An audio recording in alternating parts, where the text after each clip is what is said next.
अस्सलाम वालेकुम। आज बहुत सारे क्वेश्चंस का मैं जवाब दे रहा था जो कि काफ़ी देर से मेरे इनबॉक्स में पड़े हुए थे, यूट्यूब के कमेंट्स में थे, फेसबुक के कमेंट्स में थे। सब क्वेश्चंस के जवाब देना बहुत ही मुश्किल होता है क्योंकि इसके लिए आपको टाइम चाहिए होता है।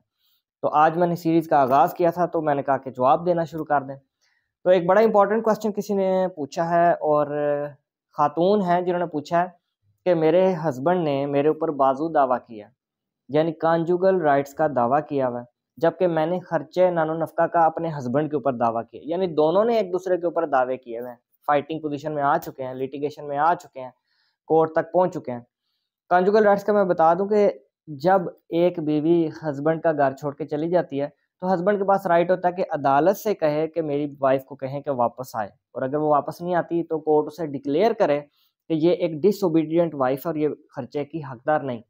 तो खातून यहाँ पे सवाल ये कर रही हैं कि अदालत ने मेरे हस्बैंड को हुक्म दिया है कि वो बच्चों को इंटरम खर्चा दे क्योंकि औलाद भी मौजूद है।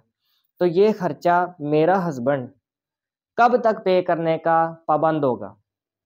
देखें, ये जो जवाब है ना, ये आपकी कोर्ट डिसाइड करेगी वो कब तक देगा। वैसे कब स्टार्ट होना है, कब तक एंड होना है, ये कोर्ट अपनी जजमेंट में लिखेगी। लेकिन मैं आपको रूल बता दूं, लड़का है तो 18 साल तक पे करने का पाबंद होगा बाप उसका।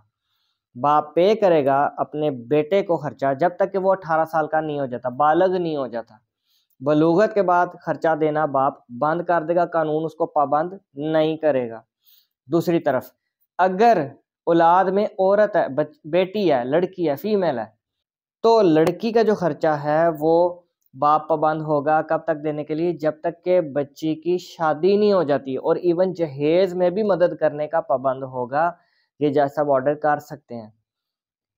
रूल मैंने आपको वाजिया कर दिया। बेटे के लिए 18 साल की उम्र तक, बेटी के लिए जब तक कि बेटी की शादी नहीं हो जाती, बाप रिस्पॉन्सिबल होगा कि वो खर्चा दे। अब सवाल ये होता है कि कब से स्टार्ट होगा, ये आपकी कोर्ट डिसाइड करेगी। कोर्ट देखेगी कि कब से गैर आबाद किया गया था, कब से बीवी को घर से अलहदा किया गया, बच्चे उसके पास हैं, अगर वो भी साथ गैर आबाद हो गए थे। गैर आबाद का मतलब ये है कि घर से निकाल दिया गया। स्टोरी अमूमन यही बनती है, या औरत खुद चलेगी। तो कब से कब तक होगा ये कोर्ट डिसाइड करेगी। फिर वो जजमेंट में लिखा जाएगा, उसके मुताबिक लेन देन होगा।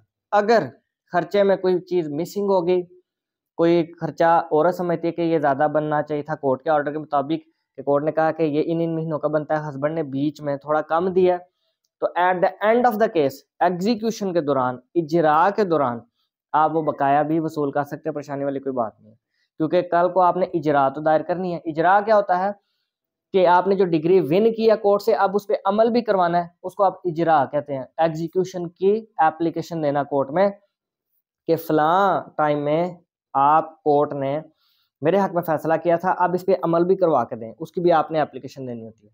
तो एग्जीक्यूशन के दौरान आप अपने साबका बकाया जात वगैरह खर्चे हस्बैंड से वसूल कर लेते हैं। उम्मीद है आपको आंसर मिल गया होगा। Thank you very much.